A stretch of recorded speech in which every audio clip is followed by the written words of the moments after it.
Alrighty, so I want to go ahead and go through a couple practice problems just to ensure that we are good to go, not just in the solving, but also finding those erroneous solutions. So for this one, we have x squared plus x minus 6 over x minus 2, and that's equal to 5. So the first one we're going to do is go ahead and get rid of our fractions. And so on this one, we're going to go ahead and multiply both sides by x minus 2. The reason why we're doing x minus 2 because that is our denominator. Now, the result after doing that is going to look like this. On the left side, the x minus 2, they reduce themselves to be 1. So we're left with x squared plus x minus 6 being equal to 5 times x minus 2. So then the left side doesn't change.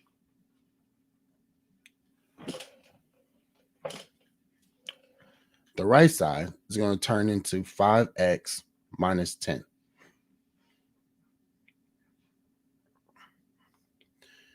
So now, like I said, we're at x squared plus x minus 6 is equal to 5x minus 10.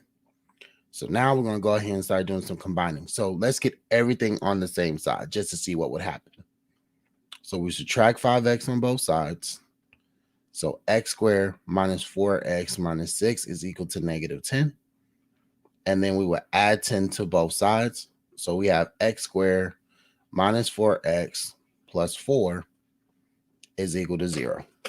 So that is what we're looking at. Let me double check the work to make sure we're good. Yep. Multiply by negative 2 on both sides. Divided by, we got the multiplication. That's good. We're good. We're good. We're good. Subtract the 5x. Subtract, add the 10. Yeah. So now from here, we look at, well, what can we do to like reduce this or what have you? And this is one of the problems where we actually need to look at potentially doing some factoring to make sure that we're good to go with the answer that we have. So for this one, we kind of double check to make sure we're good. So we can do the AC method again. So we have 4 because 1 times 4 equals 4. The factors of 4 are 1 and 4 and 2 and 2. So to get to 4, we would do 2 and 2.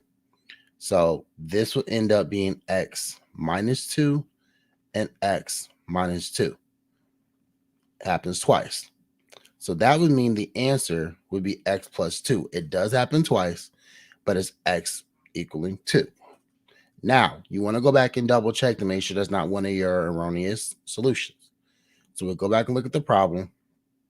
And we notice that the denominator was x minus 2. But we have 2 as an answer. So unfortunately, when we look at this, this is actually one of those situations where this is actually one of the situations where we want to say, hey, it's probably not going to work out for us because that is an erroneous solution. So we want to make sure we're good. So yes, we do get 2. However, that would make that denominator not be possible. So those are the type of situations we want to look for. So technically, we would say, actually, there are no solution here.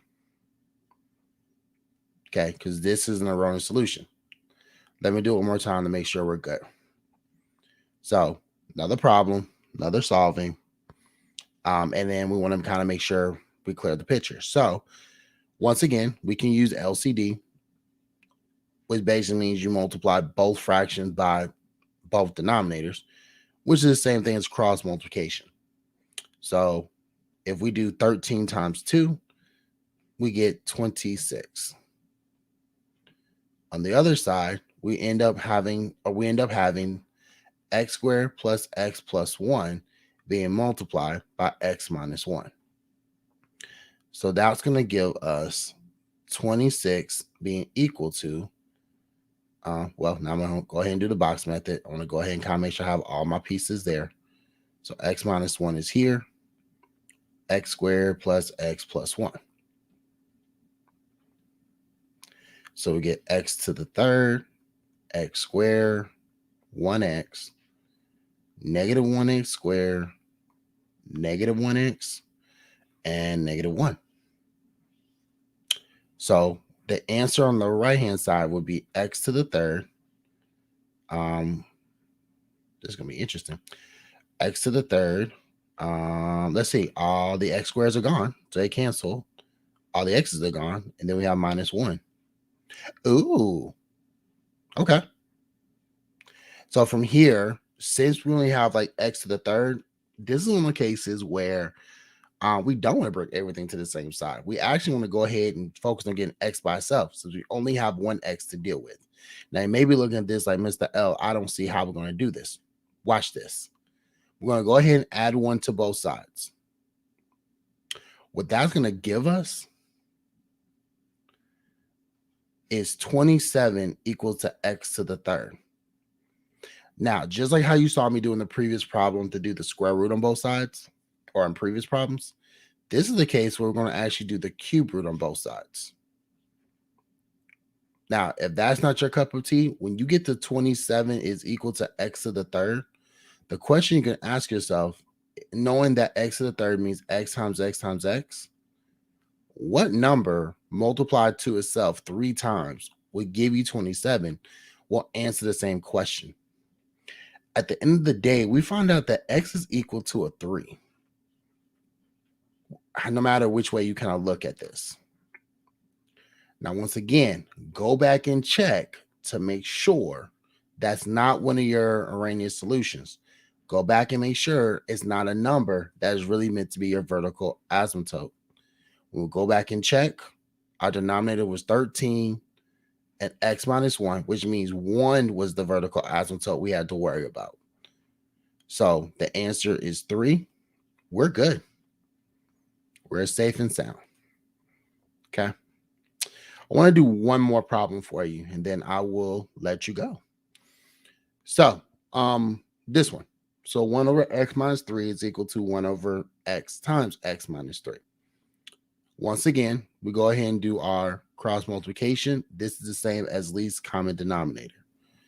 So on the with x minus 3 times 1, that would just be x minus 3. With 1 times x minus 3, that's still just going to be x times x minus 3. It doesn't really change. So when we go ahead and solve this, this case, what we end up finding is we can multiply them together.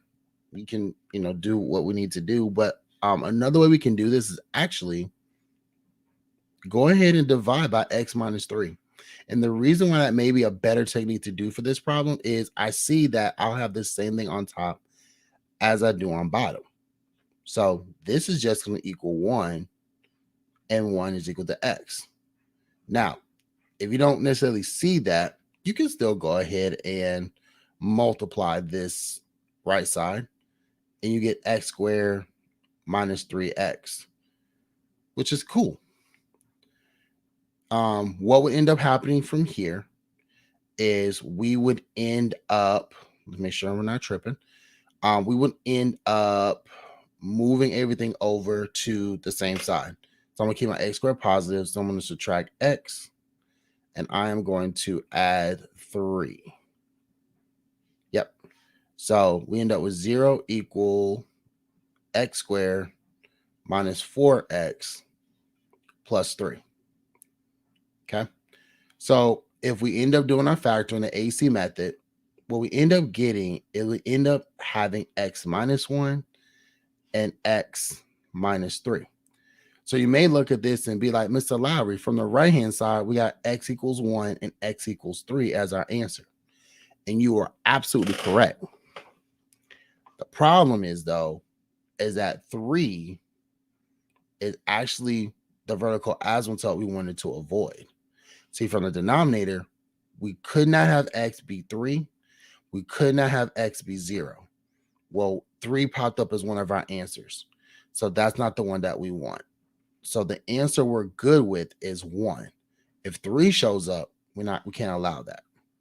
So that 3 will be the Arrhenius solution. It's the one that doesn't work because it's our vertical asymptote in our scenario.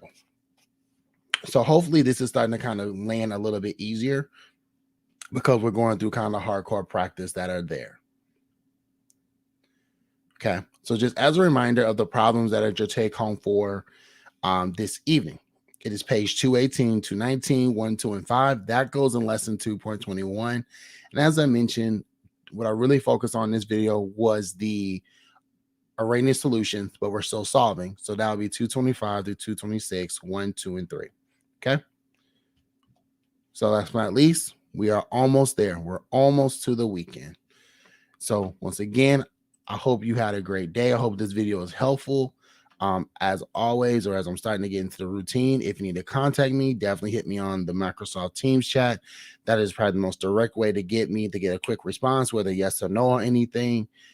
If you need to email me, my information is on the scroll that's at the bottom of the screen. It's also located in Infinite Campus for you as well. If you need any information, if you need those student workbook, you're at home, you left it at school, or water got to it, something happened, you can always go to this tiny URL. Your parents, guardian, those adults who are invested in your academic performance, they can definitely use the link as well. This is where they can find that support for them on their side.